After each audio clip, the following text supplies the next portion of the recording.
Welcome बच्चों। आइए आज हम सब पीयूष बिंदुआ का अगला श्लोक पढ़ते हैं। इसके पहले के श्लोक में आपने देखा कि पूरे विश्व में, पूरे संसार में विद्या धन ही ऐसा धन है जिसको जितना अधिक आप खर्च करेंगे वह बढ़ता जाएगा और जितना अधिक इकट्ठा करके रखेंगे वह कम होता चला जाता है। इसी कड़ी में अगला श्लोक देखते हैं। विद्वत्वं च नृपत्वं च नैव तुल्यं कदाचन स्वदेशी पूजते राजा विद्वान सर्वत्र पूजते। विद्वत्वम का अर्थ होता है विद्वान और नृप का अर्थ होता है, नृपत्वम अर्थात राजा, राजा लोग। तो नृप का अर्थ होता है राजा। तुल्यम तुलना, कदाचन कभी भी, नैव मतलब नहीं, स्वदेशे अर्थात स्वदेश में, अपने देश में, पूजते पूजे जाते हैं कौन? राजा। विद्वान सर्वत्र पूजते, सर्वत्र का अर्थ होता है सभी जगह, विद्वान सभी जगह पूजे जाते हैं। अन्वय देख लीजिए। विद्वत्वं च नृपत्वं च कदाचन तुल्यम न एव भवतः, यानी इसमें सबसे पहले तो द्वंद्व समास है। विद्वत्वम और नृपत्वम के बीच में जो च शब्द लगा हुआ है, यहाँ पर द्वंद्व समास है। चार थे द्वंद्व, च के अर्थ में द्वंद्व समास होता है। विद्वत्वं च नृपत्वं च कदाचन तुल्यम न एव भवतः, यानी विद्वान और राजा में कभी भी तुलना नहीं होती है। राजा केवल स्वदेशे पूजते किंतु विद्वान सर्वत्र पूजते। राजा केवल अपने देश में पूजा जाता है, लेकिन जो विद्वान होता है वह हर जगह पूज्य होता है। जैसे किसी देश का राजा है, अगर वह बहुत अधिक समझदार नहीं है, बहुत अधिक विद्वान नहीं है, तो उस देश के नागरिक ही उसकी पूजा करेंगे, अर्थात क्योंकि वह उनका राजा है इसलिए वह उनका सम्मान करेंगे। लेकिन कोई विद्वान व्यक्ति है, चाहे वह गरीब हो चाहे वह अमीर हो, वह कहीं भी चला जाए, देश के किसी कोने में चला जाए, विश्व के किसी कोने में चला जाए, उसका प्रत्येक जगह आदर और सम्मान किया जाता है। तो इसलिए हमें हमेशा विद्या ग्रहण करने के लिए तत्पर रहना चाहिए कि जहाँ कहीं से भी हमें ज्ञान प्राप्त हो सके हमें उसे ग्रहण करते रहना चाहिए, क्योंकि ज्ञान ही वह साधन है जिसके माध्यम से हम आगे बढ़ सकते हैं। तो चलिए अगला श्लोक देखते हैं।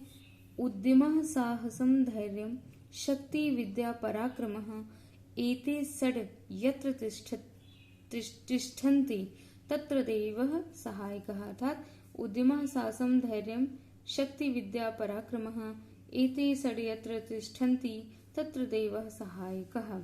अब इसका अन्वय देख लीजिए। इसमें इस श्लोक में यह बताया गया है कि जिस प्रकार से विद्या हर जगह आवश्यक है और विद्वान की सर्वत्र पूजा होती है, वह तो ठीक है, लेकिन यह सम्मान मिलेगा कहाँ से, यह विद्या आएगी कहाँ से, यह विद्या कहाँ पर होती है, तो इसके बारे में बताया गया है कि अन्वय में देखिए। उद्यमः साहसं धैर्यं शक्ति विद्या पराक्रमः च एते षड् यत् तिष्ठन्ति तत्र देवः सहायकः भवति, अर्थात कि यह सब चीजें कहाँ पर होती हैं और जो विद्वान होते हैं वो किस प्रकार से अपनी सहायता करते हैं या उनकी सहायता कौन करता है।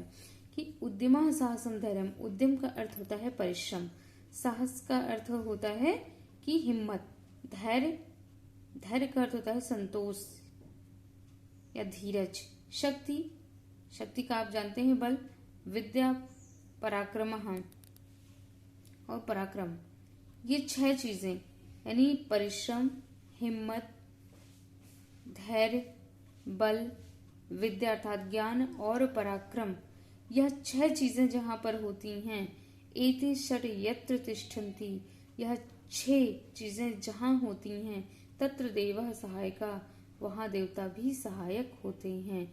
अगर हमारे पास शक्ति है किंतु विद्या नहीं है, धैर्य नहीं है, उद्यम और साहस नहीं है, तब हमारे पास सहायता करने के लिए देवता नहीं आते। लेकिन जहां पर ये सारी 6 चीजें होती हैं, परिश्रम, उद्यमः साहसं धैर्यं शक्ति विद्या पराक्रमः, ये 6 चीजें जहां पर होती हैं वहां पर देवता स्वयं सहायक होते हैं, वहां पे देवता सहायता करते हैं। कठिनाइयों में भी देवता सहायता करते हैं। क्यों?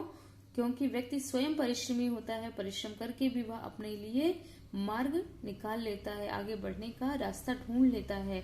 साहस होता है, धैर्य होता है, धैर्य में वो उतावलापन उसके अंदर नहीं रहता है, किसी भी काम को करने के बाद में उसके फल का इंतजार वो कर सकता है, इसलिए वहां पर देवता भी सहायक होते हैं। अर्थात कहा जाता है कि जब व्यक्ति स्वयं सहायक होता है, व्यक्ति स्वयं अपनी सहायता करता है, देवता भी उसकी सहायता करते हैं।